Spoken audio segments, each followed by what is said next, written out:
গণতান্ত্রিক প্রক্রিয়ায় উৎসবমুখর পরিবেশের মধ্য দিয়ে কুষ্টিয়ার কুমারখালী জগন্নাথপুর ইউনিয়নে অনুষ্ঠিত হল বাংলাদেশ জাতীয়তাবাদী দল বিএনপির প্রথম দ্বিবার্ষিক সম্মেলন। শনিবার সকালে জগন্নাথপুর ইউনিয়নের তারাপুরে বিএনপির এ সম্মেলনে স্থানীয় নেতাকর্মীদের সরব উপস্থিতিতে গঠিত হয় নতুন নেতৃত্ব। 17 বছর পর এমন ভোট দিতে পেরে খুশি ভোটে অংশগ্রহণকারীরা। এখানে গণতান্ত্রিক প্রক্রিয়া দেশনায়ক তারেক রহমানের দিক নির্দেশনায় ভোটের মাধ্যমে আমরা একটি সঠিক নির্বাচন দিয়ে আমাদের সুযোগ্য নেতা নির্বাচিত করার জন্য আমরা ভোটার দিচ্ছি। জগন্নাথপুর ইউনিয়ন বিএনপির কমিটি গঠন, সভাপতি আছে 3 জন এবং সেক্রেটারি 3 জন, মোট 6 জনের প্রতিদ্বন্দ্বিতার মাধ্যমে এই ভোট সুষ্ঠুভাবে হচ্ছে আর কি। আমরা ভোট দিছি গণতান্ত্রিক ইয়েতে ভোট দিছি প্রক্রিয়াতে, আমরা সবাই সুস্থ ভোট পেয়েছি এবং দীর্ঘদিন এরকম ভোট হয় না কোনোদিনও। আমাদের জগন্নাথপুরে কোনোদিনও এরকম ভোট হয় নাই, আমরা এরকম আশাও করি নাই। ইনশাল্লাহ আমরা সবাই সুস্থভাবে ভোট দিচ্ছি। আমরা তো এইরকম ভোট হবে জীবনে আশাও করি নাই এবং দিতে পারবো এই ভাবনাও ভাবি না। এই দীর্ঘ 17 বছর যাবৎ ক্ষমতার বলে ভোট হয়েছে, এখন যে আমরা সবাই ভোট দিতে পারছি বা যার যার পছন্দ প্রার্থীকে ভোট দিতে পারছি, এটাই আমাদের জন্য গর্ব। সম্মেলনে কুমারখালী উপজেলা বিএনপির আহ্বায়ক নুরুল আনসার প্রামাণিকের সভাপতিত্বে প্রধান অতিথি হিসেবে উপস্থিত ছিলেন কুষ্টিয়া জেলা বিএনপির সদস্য মোহাম্মদ আলামিন রানা কানাই। সকাল থেকে শুরু হয় ভোট গ্রহণ, যেখানে গণতান্ত্রিক প্রক্রিয়ায় সভাপতি ও সাধারণ সম্পাদক নির্বাচিত হন। এই সম্মেলনের মাধ্যমে জগন্নাথপুর ইউনিয়ন বিএনপির সভাপতি হিসেবে আব্দুল করিম এবং সাধারণ সম্পাদক হিসেবে ডক্টর শরীফুল ইসলাম বিজয়ী হন। সম্মেলনে আরও উপস্থিত ছিলেন কুমারখালী উপজেলা বিএনপির আহ্বায়ক কমিটির নেতৃবৃন্দ, জগন্নাথপুর ইউনিয়ন বিএনপির নেতাকর্মী এবং এলাকার সুশীল সমাজের প্রতিনিধিরাও। আসলে আজকে যে ভোটের প্রক্রিয়া শুরু হলো, এটা বিএনপির 17 বছর ধরে আন্দোলনের একটি প্রতিফলন আর কি।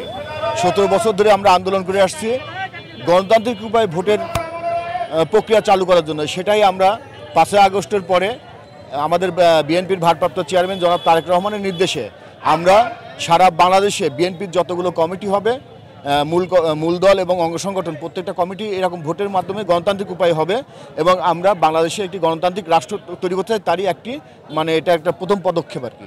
সারা বাংলাদেশের ন্যায় কুমারখালী উপজেলার প্রত্যেকটা ইউনিয়নে গণতান্ত্রিক পদ্ধতিতে নির্বাচনের মাধ্যমে সাধারণ কর্মীরা তাদের নেতা নির্বাচন করবে।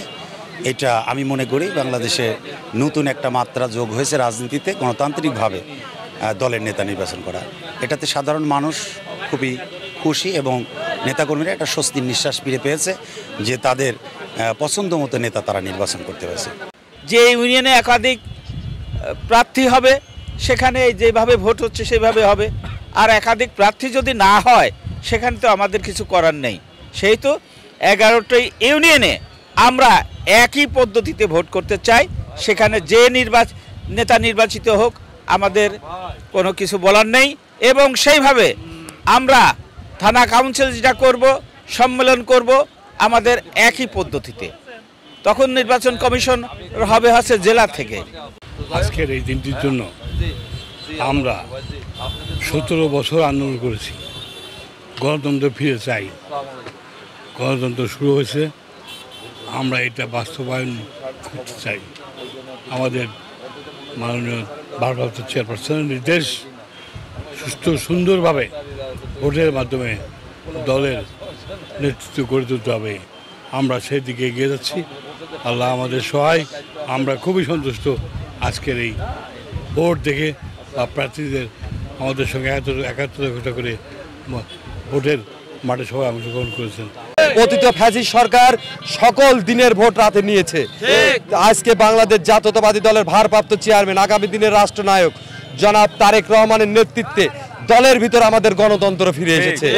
তারই প্রেক্ষিতে আপনারা দেখতে পাচ্ছেন কুমারখালী উপজেলার বিএনপির অন্তর্গত জগন্নাথপুর ইউনিয়নের আজকে দ্বিবার্ষিক সম্মেলন। এই দ্বিবার্ষিক সম্মেলনে আপনারা কুমারখালী উপজেলা বিএনপির আহ্বায়ক আলহাজ নুরুল ইসলাম আনসার প্রামাণিকের সভাপতিত্বে আজকে এই সম্মেলন উদ্বোধন করেন আমাদের কুষ্টিয়া জেলা বিএনপির সম্মানিত সদস্য হাকিম মাসুদ, এবং প্রধান অতিথি হিসাবে উপস্থিত ছিলেন আপনার কুষ্টিয়া জেলা বিএনপির সম্মানিত সদস্য আলামিন রানা। আজকে আজকে তারা এই উদ্বোধন করার পরে আমাদের প্রথম অধিবেশন শেষ হয়, তারপরে গণতান্ত্রিক প্রক্রিয়ায় যে ভোট যুদ্ধ শুরু হয়েছে, অত্যন্ত প্রতিদ্বন্দ্বিতামূলক এই ভোট যুদ্ধ হয়েছে। এখানে সভাপতি প্রার্থী আছে 3 জন, সাধারণ সম্পাদক প্রার্থী আছে 3 জন, হাড্ডাহাড্ডি যুদ্ধ হচ্ছে। এটা গণতান্ত্রিক দল বিএনপি গণতন্ত্রে বিশ্বাস করে, গণতন্ত্রের জন্য 17 বছর রাজপথে আন্দোলন সংগ্রাম করেছে, গণতন্ত্রের জন্য জুলাই আগস্টে বিএনপির অসংখ্য নেতাকর্মী জীবন দিয়েছে। আজকে কুমারখালীতে সেই গণতান্ত্রিক যাত্রা শুরু হলো। আমরা আশা করব এখানে প্রত্যেকেই যোগ্য প্রার্থী, কাউকে অমূল্যায়ন করার আমাদের অবকাশ নাই। যে নির্বাচিত হবে আমরা তাকে ফুলের মালা দিয়ে বরণ করে নেব ইনশাল্লাহ। নতুন নেতৃত্বের মাধ্যমে স্থানীয় বিএনপির রাজনীতিতে নতুন গতির সঞ্চার হবে বলেই আশাবাদ ব্যক্ত করছেন উপস্থিত নেতারা। কোহিনুর ইসলাম, নিউজ বাংলা, নিউজ ডেস্ক।